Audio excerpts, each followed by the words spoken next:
Bismillahirrahmanirrahim. Assalamualaikum warahmatullahi wabarakatuh. Robbi zidni ilman warzuqni fahman waj'alni minas sholihin. Kita masuk ke bab himpunan, pertemuan pertama. Di bagian pertama ini kita akan mengenal dulu tentang himpunan, karena himpunan ini bab yang pertama kali kalian temui ya, karena di SD gak ada kan bab himpunan. Nah, ini yang akan kita pelajari, dimulai dari pengertian sampai nanti ke operasi himpunan. Hari ini kita akan belajar dulu tentang perbedaan apa itu himpunan, bukan himpunan, dan himpunan kosong.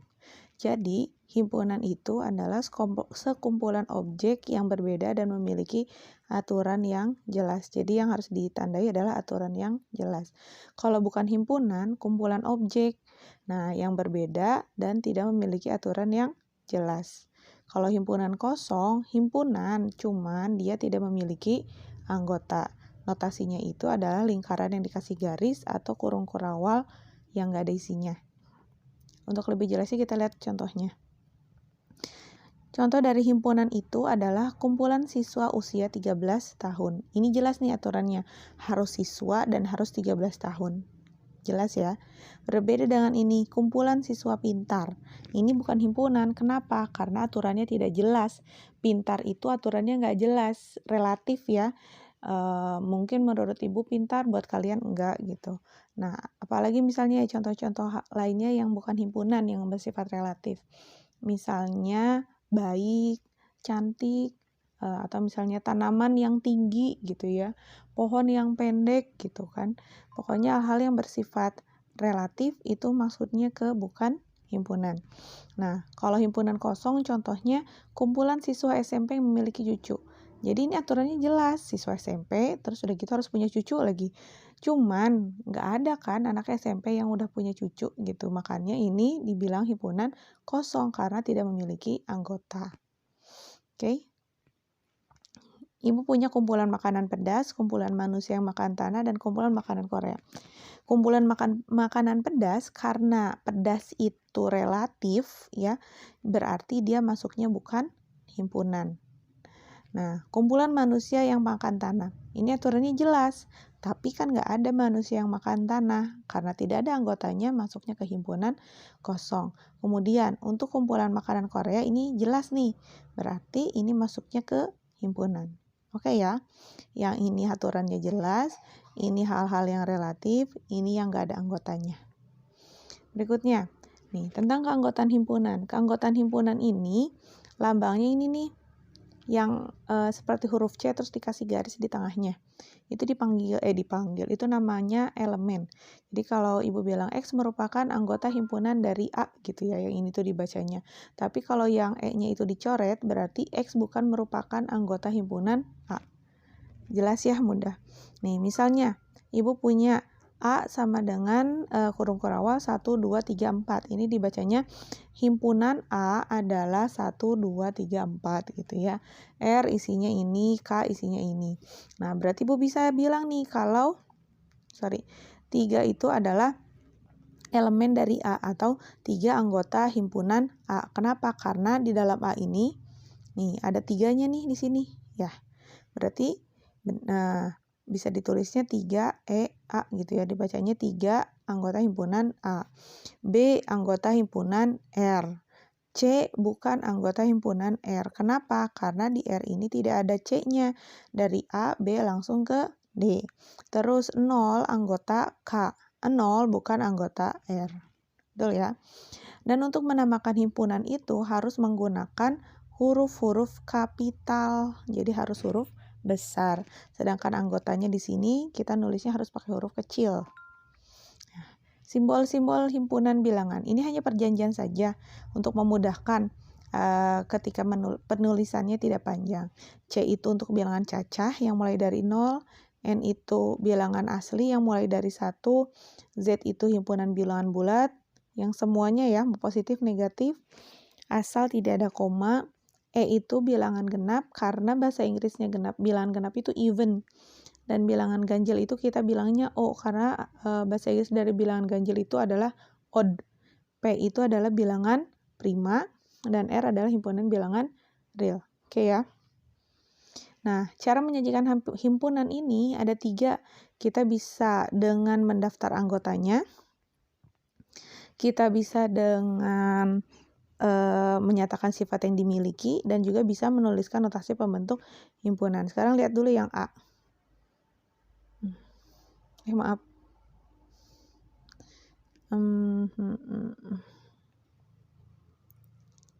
Pen ya, kita pakai pen aja. Biar sip. Nah, lihat yang A. Ini di daftar anggotanya nih. Isinya apa aja? Ada 3, ada 5, ada 7. Tapi kalau untuk menyatakan sifat yang dimilikinya, cara menuliskannya ini. Himpunan semua bilangan ganjil yang lebih dari 1 dan kurang dari 8. Gitu cara menuliskannya. Bilangan ganjil yang lebih dari 1 kan berarti dimulainya dari 3, 5, 7 gitu kan. Yang ini nih. Aduh, kecoret. Nah, gitu ya. Nah, sekarang kalau misalnya untuk menuliskan notasi pembentuk himpunannya, berarti cara menulisnya ini. A sama dengan, terus kurung awal, X. Nah, garis yang seperti ini itu kita dibacanya adalah di mana. Jadi, X di mana, X di antara 1 dan 8. Nah, koma ini kita bacanya dengan X anggota himpunan bilangan ganjil, gitu ya. Nih, cara bacanya ada di sini nih. Jadi, ini bakalan lebih pendek gitu ya cara menuliskannya. Kita coba lagi ya. Untuk mendaftarkan anggotanya, B itu isinya adalah 2, 3, 5, 7. Nah, untuk menyatakan sifatnya kita bisa tulisnya himpunan semua bilangan prima kurang dari 10. Gitu ya. Jadi dijabarkan gitu isi anggotanya itu apa. Kalau yang kalau yang menuliskan notasi kita bisa nulisnya gini. B sama dengan Y, jadi nggak harus selalu X ya, bisa juga Y. Y di mana Y kurang dari 10, Y anggota bilangan prima. Nah, yang ini nih. Oke ya. Jadi B adalah himpunan. Nah, himpunan itu kurung kurawal. Y di mana Y kurang dari 10, Y anggota bilangan prima. Gitu ya. Nah, yang C ini kalau di daftar itu A, I, O, E, O. Kalau untuk menyatakan himpunan itu adalah kumpulan bilangan, kumpulan huruf vokal ya. Nah, ini kalau dituliskan dalam notasi pembentuk himpunan. Jadinya Z, di mana Z adalah huruf vokal dalam abjad Latin. Oke ya. Jadi ada yang mendaftar anggota, menyatakan sifat, dan menuliskan notasi. Kita latihan. Ibu punya himpunan. Himpunan bilangan prima kurang dari 7. Nah, kalau misalkan kita mendaftarkan anggotanya, berarti nih kita isi nih ada bilangan apa aja nih bilangan prima yang kurang dari 7? Ada 2 ya, 2, 3, 5 ya. Oke. Nah, jadinya cara menuliskannya gimana? Nah, cara menuliskannya Nah, jadinya nulisnya gitu ya. A sama dengan gitu. 2, 3, 5. Nah, sekarang kalau misalkan dengan notasi pembentuk himpunan gimana cara nulisnya? Cara nulisnya berarti A kan ya sama dengan, jangan lupa kurung kurawal. Misalnya kita pakai X gitu. Di mana X, nah di mana itu garis ya.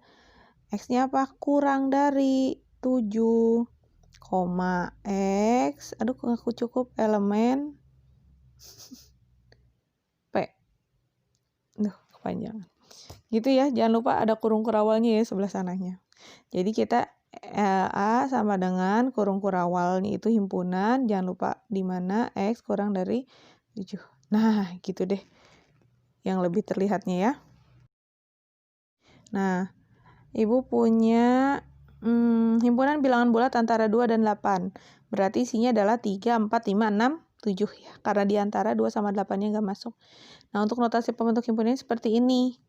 Jadi B sama dengan kurung kurawal X di mana angka 2 dulu ya. Nanti kurang dari X, kurang dari 8, X, terus E, Z. Berarti ini bilangan bulatnya harus ada di antara 2 dan 8. Gitu.